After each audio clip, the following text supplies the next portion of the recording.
Welcome to Celtic Iron Age Fort, here in the beautiful Pembrokeshire Coast National Park.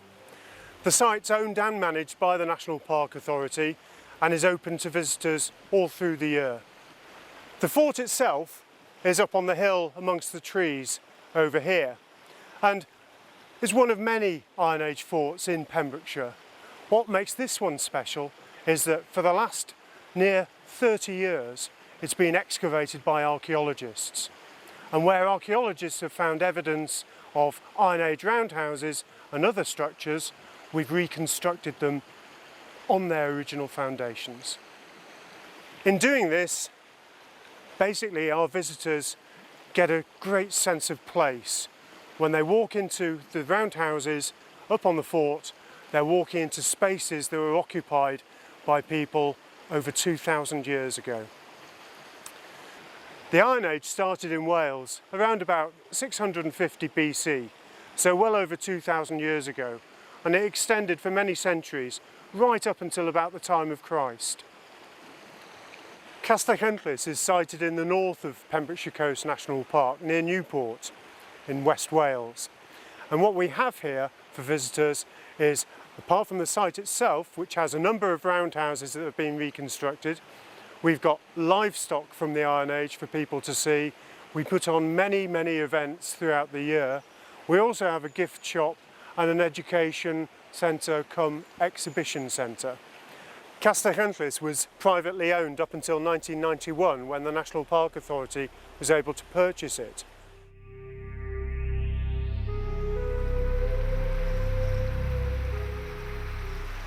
We're going to start our tour from the banks of the Nant Diad, this beautiful stream that winds its way around the base of Celtic. And if you'd like to follow me, we'll start the tour.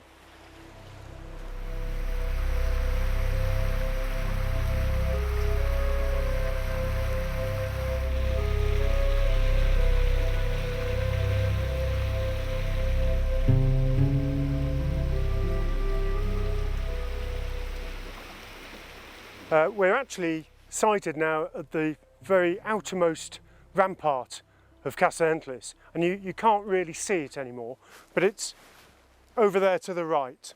And in the Iron Age they'd have dug a ditch to provide the material for the rampart, and in digging that ditch they tapped into a spring.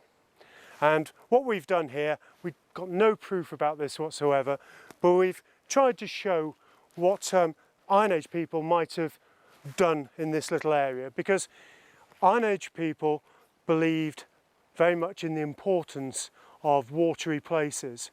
They perhaps thought of them as ways into the underworld where the spirits and the gods of the Iron Age people lived.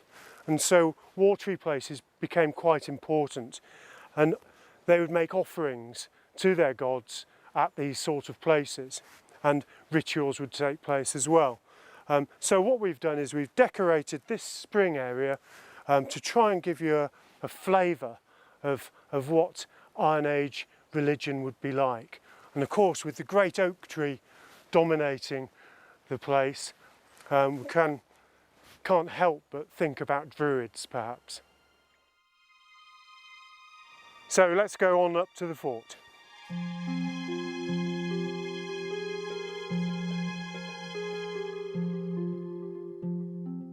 We've walked up here from the spring and we're actually on the top of the fort now, and all around us there would have been roundhouses like these. The fort itself though is on a promontory, a piece of land that's sticking out the side of the valley, and they chose this because it was easy for them to defend, but also it was very visible from the local surroundings. So everybody who lived in the area around would be able to see the fort, and the people in the fort would be able to see them. And so it's a sense of status. The people who lived up here were the people in charge. They're members of the local aristocracy or clan leaders. And what they did was they surrounded this spit of land with great earthen ramparts and ditches in front of them. And on top of the ramparts, they built palisades or wooden fences to keep out their enemies. And so in the Iron Age, this would have been a spectacular place to see, but also it'd be a very smoky place. You can imagine there might have been as many as 12 roundhouses here, all in this small area. You see around there to where the gateway is, the fort would have been packed with roundhouses. So try to imagine what it would have been like. You'd hear the noises of people living here, laughing, coughing, crying, perhaps even singing, and the smell of cooking fires all the time. A very, very busy place indeed. Not like it is today, which is relatively peaceful and quiet and rural. The people who lived here in the Iron Age, the Celts, as we often call them, were quite special people. In many ways they were just like us, but also they had a really good artistic tradition, and they liked showing off with artistic works on their metalwork and woodwork, but also they wore clothes made out of wool, dyed with bright colours, blues, greens and reds. And so the people who lived here would have been the top end of society, and everybody else would have lived outside the fort, out in little hamlets of small roundhouses. As you can see from this roundhouse, it's called a roundhouse for the obvious reason. They're conical roofs set on circular walls. And we don't have a huge amount of evidence for this, except from what archaeology can tell us. And that tells us that they had circular walls. There were no stone walls on these buildings, although elsewhere in Wales you will be able to find roundhouses with walls made from stone. These were made from timber, from oak and hazel, and with thatched roofs. Now here, on the roundhouses here, you'll see we've used water reed, which is the top end material. But outside in the landscape, people would have built roundhouses and roofed them with any material they could get hold of. This could be wheat straw from crops, or it could even be bracken and heather, those sort of things. What we'll do is go into one of those roundhouses and have a look at what all the materials that are used in construction.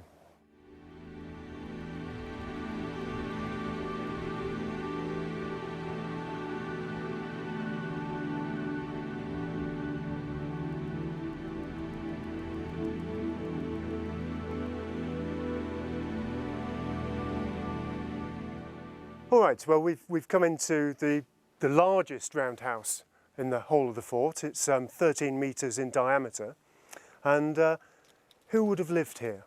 Well, that's a bit of a leading question, because we don't know who lived individually in the roundhouses on this fort, but generally who were the people who lived here. Now, some years ago, some archaeologists believed that the Celts came from Europe and invaded Britain in about 500 BC, 600 BC. We don't believe that anymore.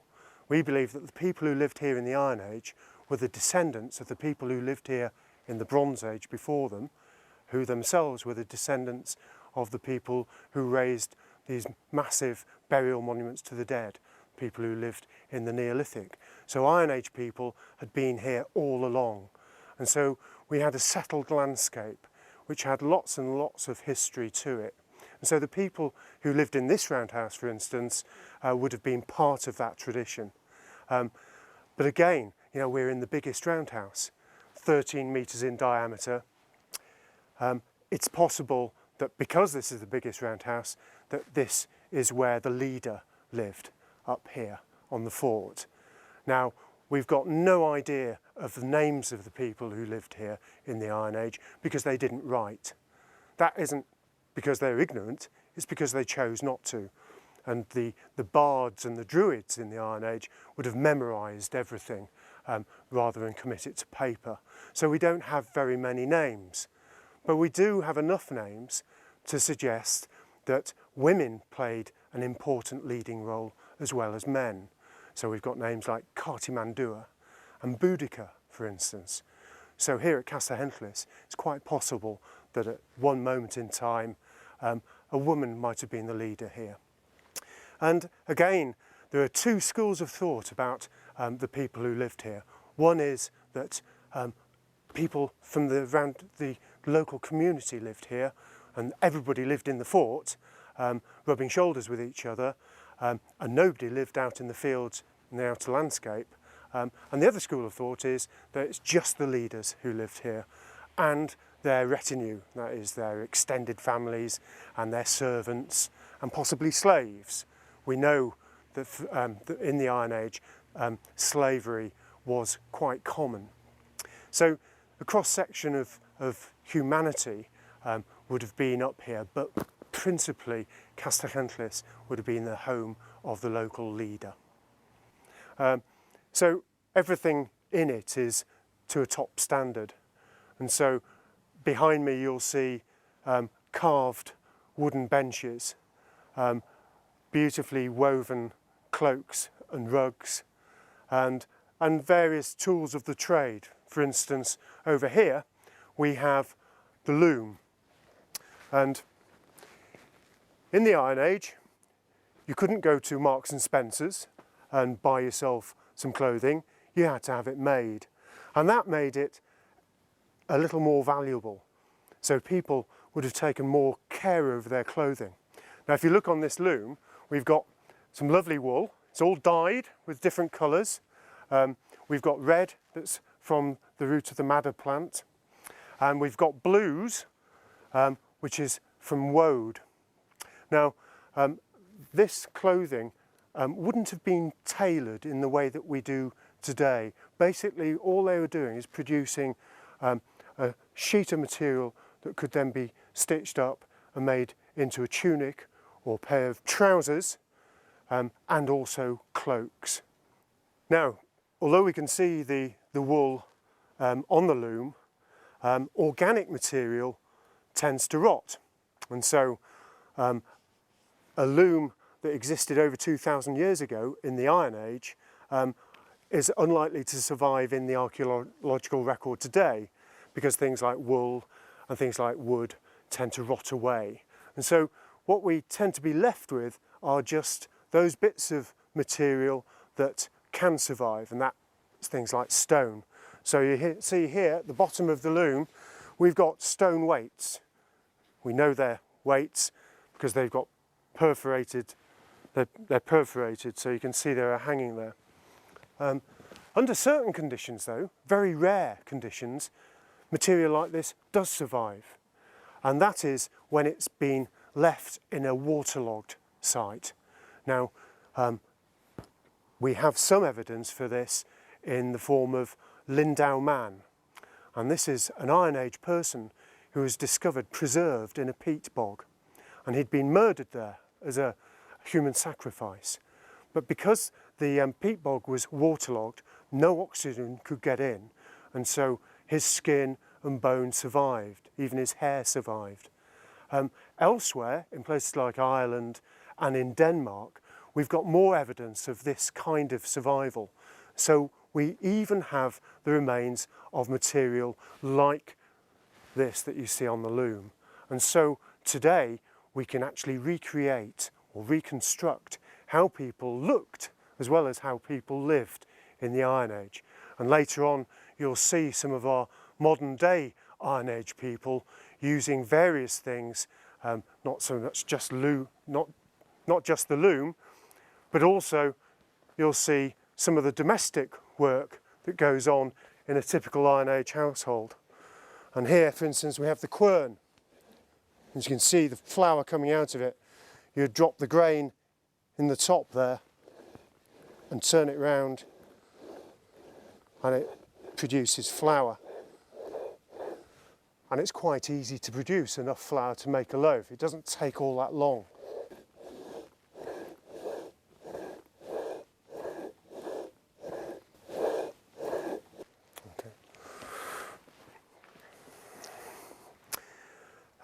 Also in the Iron Age, but also much earlier than the Iron Age, they used a different method of grinding grain. So that is called a rotary quern for obvious reasons. The top rotates. This is called a saddle quern. And here all you can do is grind the grain using a stone like this. Very much harder work.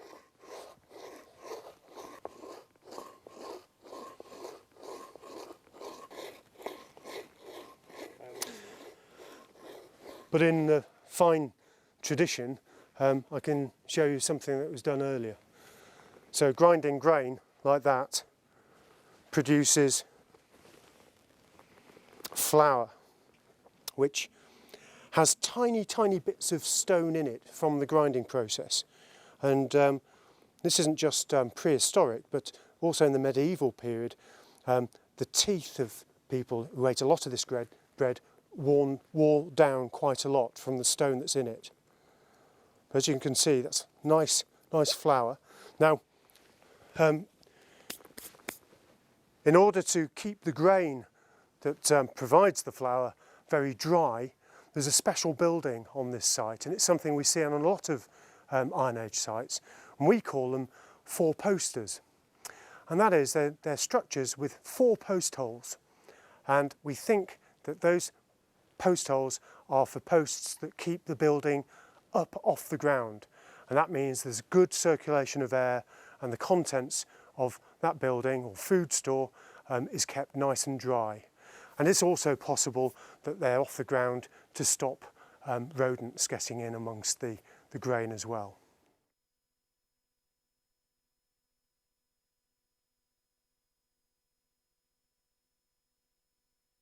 Here we have got an example of other tools common in the Iron Age. This is an adze. This is used for chopping wood and shaping wood using an action like that.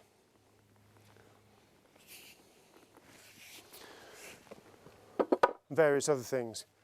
An axe. This is actually from a site, or copied from a site in England called Danebury.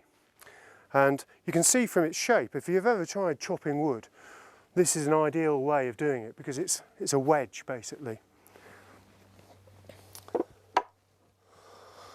And here we have something that is similar to a find from Castell Henllys itself, which is a reaping hook. And this is used for reaping corn. In the Iron Age they grew wheat, but they tended to harvest it by cutting the tops off rather than using the bottom. They didn't have a scythe in the Iron Age, so they used reaping hooks or sickles instead. Various other tools. This is the biggest saw that we seem to have for the Iron Age, and this is a pull saw, so it only cuts when you pull it. We use these today in managing our woodlands to cut small branches off. And last but not least of this collection, we found a number of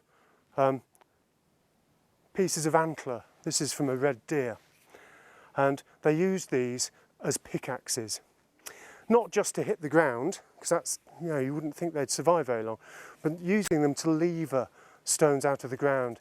So the big ramparts that you see around Castell Henllys, the ditches that provide the material for the ramparts were dug out using tools like this, and they work extremely well. The tine, which is this part of the antler, is very, very hard wearing and lasts for a long, long time. And people were using these as pickaxes, or antler picks as we call them today, right from the Neolithic period up until the Iron Age.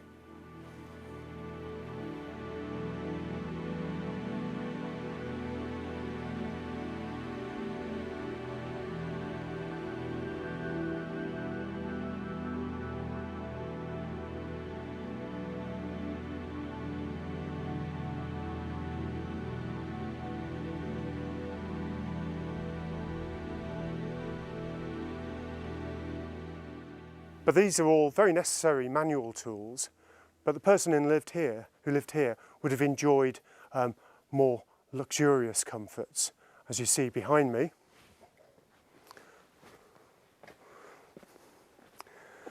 The artistic tradition of the Iron Age Celts was very well developed and very beautiful. Here we can see what is known as a curvilinear design. So lots of swirls, carrying the motif onto another panel and so on. Beautiful decoration. The pigments that they used for paint were things like naturally occurring ochre in reds and yellows, and coloured clays with minerals, and they'd have mixed charcoal in to get darker colours. And then behind me you can see what our interpretation is of how they might have slept here. We've got absolutely no evidence for this whatsoever. It's just our own personal thought that people in the Iron Age would have liked to have slept on beds raised off the ground, simply because for those of us who've tried sleeping in round houses, it's bitterly cold if you sleep on the floor. What we've tried to do here is use examples of Iron Age art that we've seen on metalwork that survives in the archaeological record, for instance, and some ceramics. And we've taken that design and applied it to wood. So they may have sat on the floor, but we're suggesting perhaps that they applied this wonderful, in this case, anthropomorphic artwork to other things other than metalwork. And behind me, you'll see a bit of evidence of the more martial aspects of the Iron Age. It's clear that they did fight, although we think a lot of their defences and the way they dressed was for showing off their status. They also had a very real need for defence, because other groups in other parts of the landscape may well have tried to raid them and steal things like their cattle, for instance, and perhaps take away people as slaves. And so it would have been an unpleasant time to live unless you were right at the top of the social scale.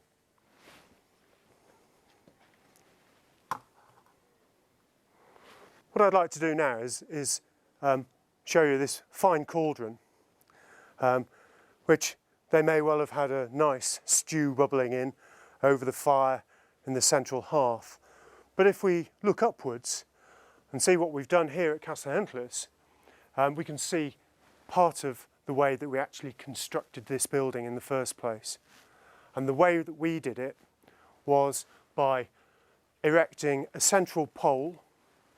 We held it up with ropes, like you would a circus pole. It didn't go into the ground, it was resting on a lump of slate.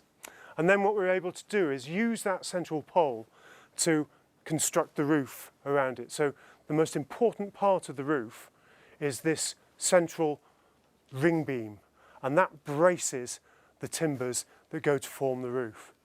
We used over 30 oak trees in the construction of this building. So what you might say is, when you decide to build an Iron Age house, the first thing you have to do is plant the acorn to start off the trees growing. In the same way as if you want to make yourself a cloak, the first thing you do is feed the sheep that's going to provide you with the wool. And so we've estimated that to grow oak rafters this length would have taken between 25 and 30 years. But that's not just leaving the oak tree to grow on its own. They had to be carefully managed. And we think these supporting rafters would have been from coppiced oak. Now, coppicing is a technique whereby certain species of tree can be cut down right to ground level, and then they produce shoots that grow up fast and strong as they compete for the light against each other. And so trees like oak will grow rafters like this after about 25 to 30 years. But it's not just oak that we've used in this building. The walls that you see around you here are covered in what we call daub, which is a mixture, nice mixture of clay, rotted down straw and dung from cattle. Mixed together, when it goes dry, it goes rock hard. Wonderful material, just like plaster. But inside there, we have another kind of tree, which is hazel. And we used over 80 hazel trees to produce enough of the wattle, which are the long strands of hazel, to weave in between the posts to form the wall. And then we daubed them with this lovely mixture. And of course, that's called wattle and daub. That's where the term comes from. So as well as the 30 trees that you see here, the oak trees that go to form the rafters, the tops of the walls, and the ring beam above us, we've also got the 80 hazel trees that were needed to produce enough material to build the wall. And you can also see hazel has been used as what we call purlins, which go round and round the rafters, and these are used to tie the thatch on. Okay, and we have over 2,000 bundles of water reed on this roof alone. Something that this house also does for us, not only does it show us one idea of how people in the Iron Age might have lived in a domestic environment, it also tells us what the landscape surrounding the fort might have looked like, because this timber has to come from somewhere and it has to be managed. And so they would have had woodlands out in the landscape that they'd have managed for coppicing. Coppiced for oak, coppicing ash and coppicing hazel. And it's an interesting thing today that we find that managed woodlands also produce a really good habitat for some of our rarer animals like dormice. So the Iron Age landscape would have been quite sustainable, an important word that we use today, but in the Iron Age it was absolutely essential. So they would have cut their hay, for instance, early in the summer, which would have given the plants, the flowering plants, time to flower and seed, that would create a good biodiverse sward. It also allow certain animals to live in that environment, like the corncrake, long gone from Pembrokeshire now, unfortunately. So this is how people in the Iron Age might have lived at home. We can assume that it would be nice and warm and cosy as well. But they had a very real need for defence, and as I referred to earlier, there are ramparts, earthen ramparts that defend this fort. So we'll go and have a look at those now.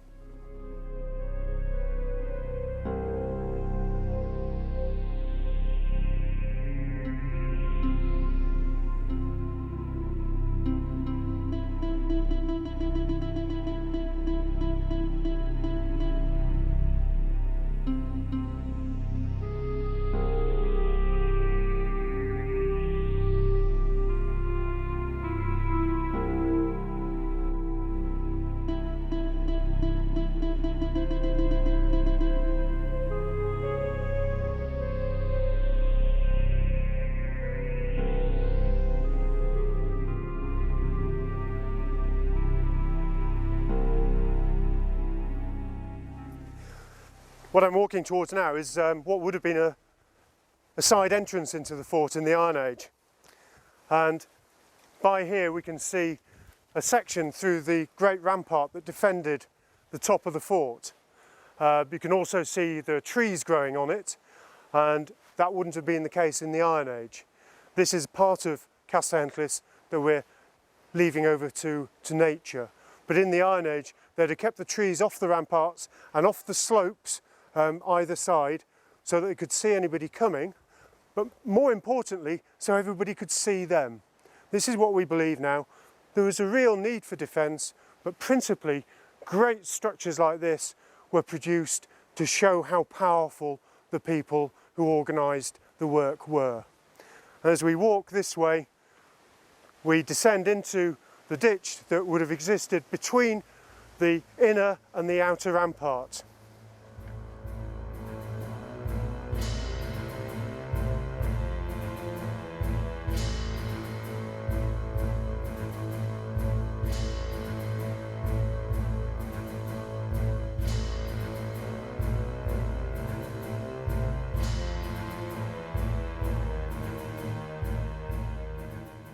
So here we are in between the two ramparts that principally defended this fort, and you've got to remember they'd have been quite a lot steeper in the Iron Age. But here, some years ago, this rampart was excavated. We'll go and have a look. 7 years ago, this rampart was sectioned. That was, section was cut through it to see how the rampart was built. And actually, it demonstrated that the rampart itself hadn't eroded a great deal at all, because at the top of the rampart was a little slot, what we call a palisade trench. And this slot continued along the front of this rampart and would have held a wooden palisade. You can imagine quite nicely made oak timbers, upright oak timbers, perhaps with cross pieces to brace them, all along the front of the rampart. Whereas the rampart that we've just seen up there probably didn't have one. So as I've said before, these earthworks were principally to show off the power and strength and status of the people who were able to commission them to be built. But they had a real need as well, because behind the site of the gatehouse to this fort was found over 2,000 slingshots, and they were there as the principal defence from behind the ramparts.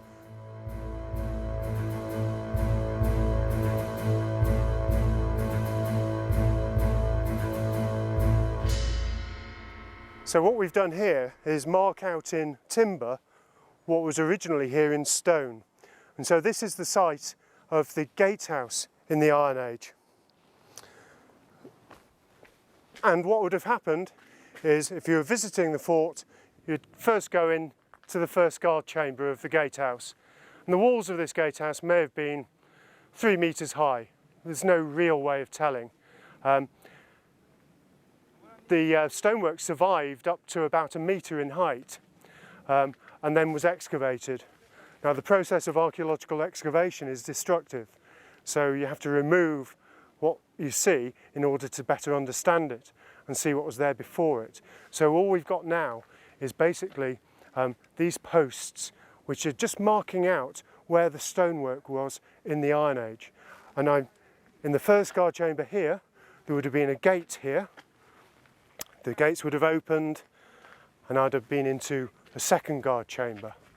Now, over time, the guard chamber changed in shape. They rebuilt it and did various things, even fell down at one point, but it existed over many hundreds of years as a gateway into the fort.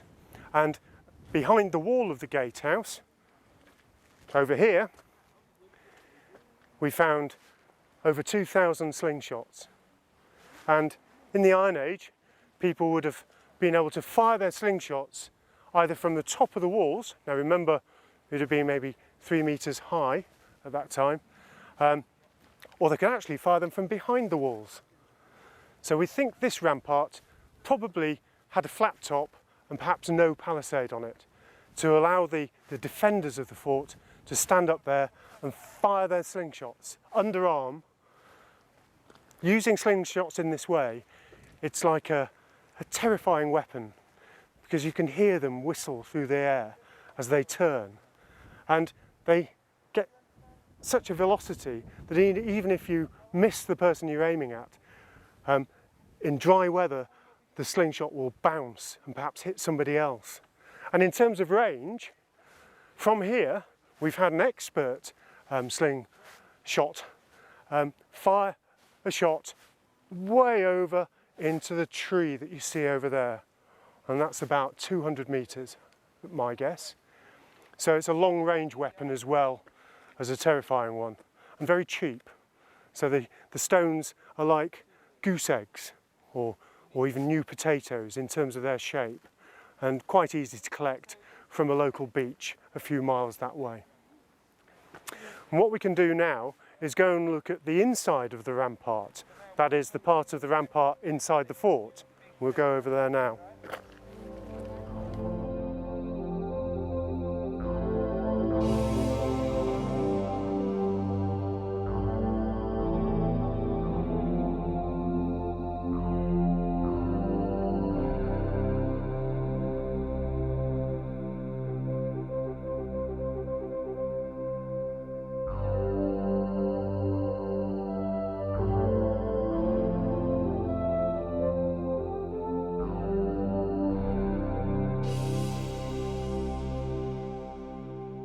So again, we had a section cutting through the rampart here, which actually missed this piece of stonework completely. It was only a later season of excavation that actually uncovered this wonderful dry stone walling, which would have acted as a sort of revetment to the top of the rampart and would have carried on all the way round to the side entrance where I was earlier. And the level of skill is very evident even today.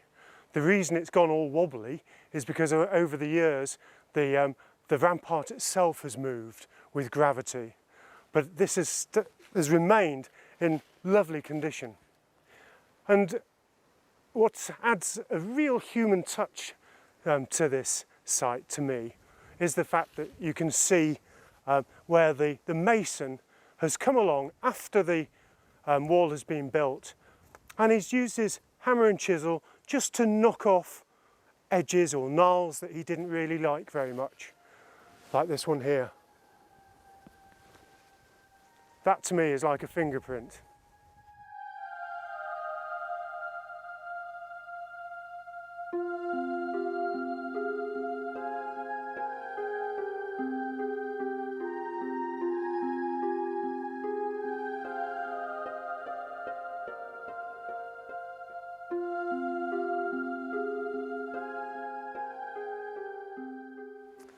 So if we go and look in this roundhouse, you'll see how cosy these buildings can be if they've got a nice fire inside them. And we might meet a couple of the occupants as well. So as you can see, with a fire inside the roundhouse, it can be really quite cosy. And you can see the cauldron bubbling away here. And our two Iron Age occupants here wearing nice woolen clothing. Is it nice and warm? Lovely, thank you. Yes. Good thing about wool, of course, is it stays warm even if it gets wet, doesn't it? The only problem is it smells a bit then, doesn't it? It does, yes. Wet sheep. Like a wet sheep. Yes. So it smells like the animal from which it came. And the smoke actually goes out through the roof. There's no chimney here. The smoke actually percolates through the thatch. And the good thing about that is it kills off any nasty bugs that might be living in there at the same time. So it keeps the thatch clean and looks quite peculiar when sometimes on a wet day you can see the roof and it looks as if it's actually steaming, but it's actually smoke percolating through. As you can see, this cloak is made from a very fine yarn, and a very good colleague of ours who used to actually spin this sort of material on site told me once that to spin 2 ounces of this yarn might take up to 3 working days. You can see how fine it is. So I presume you take good care of it, don't you? Oh, I do. Because it would take a long time to make a new cloak. And so this sort of clothing would have been a lot more valuable to people in the Iron Age than clothing today is, because we tend to think about just going to buy clothing, whereas in the Iron Age it had to be woven, the wool had to be spun into yarn and then woven on the loom. And the process of spinning the yarn took a lot longer than the weaving, but the weaving took long enough as well. And these people are very adept at spinning, aren't you? It's the sort of thing that you do most of the time, isn't it? Yes. So again, we sit down and watch the telly or read a book. People in the Iron Age would have gathered round in the evening, a nice fire, and told stories of the past to remind them of their ancestors. And while they're doing it, they're probably doing a bit of spinning at the same time. But I'm not going to talk too much, because the weapon that this person is holding looks as if it might be applied to me if I'm not too careful. And we've got documentary sources of women who were very fearsome when the Romans were trying to attack Anglesey. It was women who ran in front of the Celtic tribes, tribal warriors, and whipping them up into a frenzy. Sadly, it didn't work, and Boudicca was defeated against one legion of Roman troops.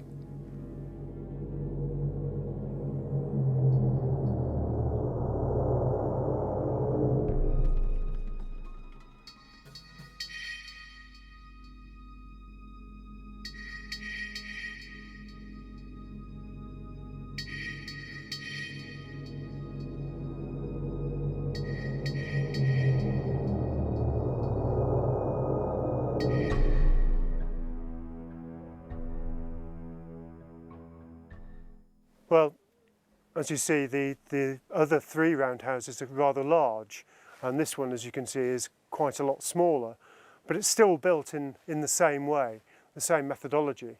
We've got the rafters and the ring beam all around a central post which has helped tie up the roof together. Okay, and the materials are the same. On the walls we've got a different type of art. This is the kind of art that you would get in rock art in Sweden in the Iron Age. And we've used it here just to show how a blacksmith might have wanted to decorate his house. So in the Iron Age, we don't think that forts like Castell would have had their own blacksmith. We think instead a metal worker would travel from fort to fort plying his trade. And so this roundhouse, you can see we've made it look a little bit like a forge. Now, trade in the Iron Age, particularly here, is quite uncommon. We get a little bit of pottery that has come from further east, but most of the material goods that are here have been made on site. So homemade things, but really skillfully done. This fort had to wait many, many years before it received any other significant traded objects. In fact, it was only with the coming of the Romans in the 1st century AD that trade routes seemed to open up for Castell. But open up they did, because as we excavated the site, so the area outside the main ramparts seems to have been built up as a farmstead, but a very well-to-do one. And they totally abandoned the fort itself and moved out into the farmstead. Other people might have moved into other parts of the landscape to build other farmsteads. But here at Castell, we get examples of Roman pottery coming in the first few centuries after the death of Christ. And the type of pottery I'm talking about is black burnished ware, which comes from Dorset, which actually would have been quite exotic for the people who lived here, quite a long way away indeed. And black burnished ware is, as it sounds, very dark pottery with crisscross patterns on it that might have been used for any sort of domestic use. But also they brought in amphora, which contained, perhaps during the Roman period, fish paste and that sort of thing coming in from, or even fish oil for lighting lamps, coming away all the way from the Roman world. And coming from what is now France, we get a beautiful red pottery which is called Samian ware, and we found some Samian ware on this site. And whereas in the Iron Age, if you broke a metal tool like a knife or something, you mended it, or you had it mended because iron was scarce. By the time we move into the Roman period, if something iron breaks, it gets chucked away. And of course that's great for archaeologists because they can then find them during excavation. During the Iron Age, there doesn't seem to be a great deal of evidence for trading. That is, we don't recognise things that are particularly different that you would suggest might come from a different area. It all seems much the same. But what these small groups in West Wales were doing, we're not too sure. The Romans called this tribal area the Demetai, although the people who lived and died at Castell probably didn't call themselves that. They probably thought of themselves as part of a clan-led system. And how did these forts relate to each other? Well, again, we don't really know. One idea is that they had arranged marriages from time to time, which would have been needed for small communities. So it could be that they lived in relative peace with one another, or it could be that from time to time they raided each other.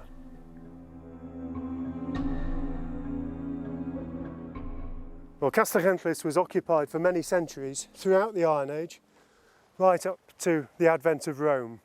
And Emperor Claudius invaded Britain in AD 43. But it took many decades before West Wales was subdued. Although we've got no evidence for tribal groups in this area of Wales actually fighting the Romans, Our easterly neighbours, the Silures, certainly did. But also with Rome came opportunities for trade. But Castellentlis was abandoned at this time and the entire fort was emptied. People moved outside and built a farmstead outside the ramparts. And during that period they were in contact with the Roman world, the Mediterranean world, and we can see evidence for that in the goods that are traded here in far-flung West Wales, where we seem to have been just as close to the Roman world as anybody else in wider Britain. So, in abandoning Castellentlis, the occupants, or some of the occupants, built a farmstead just outside the fort, whereas other people built other sites in the nearby landscape. We don't know whether this was because the Romans had enforced them to do it, or whether things were changing. And most of us think that society itself was changing, and as people got more access to the wider world, so they believed more and more in material goods showing off their wealth than the rather expensive maintenance of a fortress like this. So we'll go now and have a look at where they went.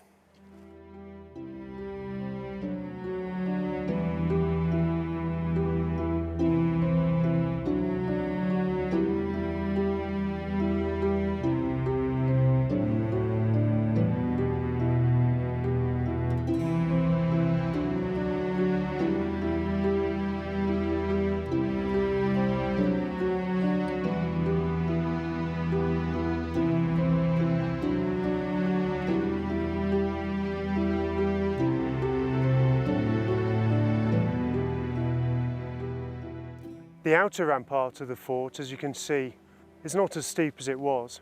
And where I'm standing now, I would be in the actual ditch of the rampart. So were I to be transported back in time to the Iron Age, I'd fall about 3 metres to the bottom of a very muddy ditch. And that ditch basically helped protect the fort before the ramparts. Now, as time went by, so this rampart slumped into the ditch until by the Roman period there probably wasn't much to see here other than a slight depression. And it's during the Roman period, or just leading up to the Roman period, that Castellentlis is abandoned. And we don't really know why. It might have been social change, it could be the coming of the Romans. But either way, some of the inhabitants at Castellentlis constructed a farmstead, which basically spanned from this rampart right over 70-80 metres away to what was then an outer rampart. And this area in between was the location of the settlement that existed here during the Roman period, up until about the 4th century AD. And it's during this period that they get lots of trade with the Roman world. And by about the 4th century AD, it all seems to come to an end at Castellentlis, and the focus of power seems to have shifted, perhaps over towards Nevern, a few miles over that way. But here at Castellentlis, we've got spaces that are so special and a sense of place that's so important. Castellentlis is now open all year round. And this time of the year, as we're going into winter, we have many schools visiting here. And the children learn about the Iron Age in a fun and spellbinding way. We've got people in Iron Age costume, authentic costume, who teach them how people lived in the Iron Age and some of the craft skills that they did. So you've seen children wattle and daubing, putting their hands in that horrible mixture, although we don't put dung in it for the children, we have to say. As well as wattle and daubing and other craft activities, the children get a glimpse of what life must have been like for our Iron Age ancestors.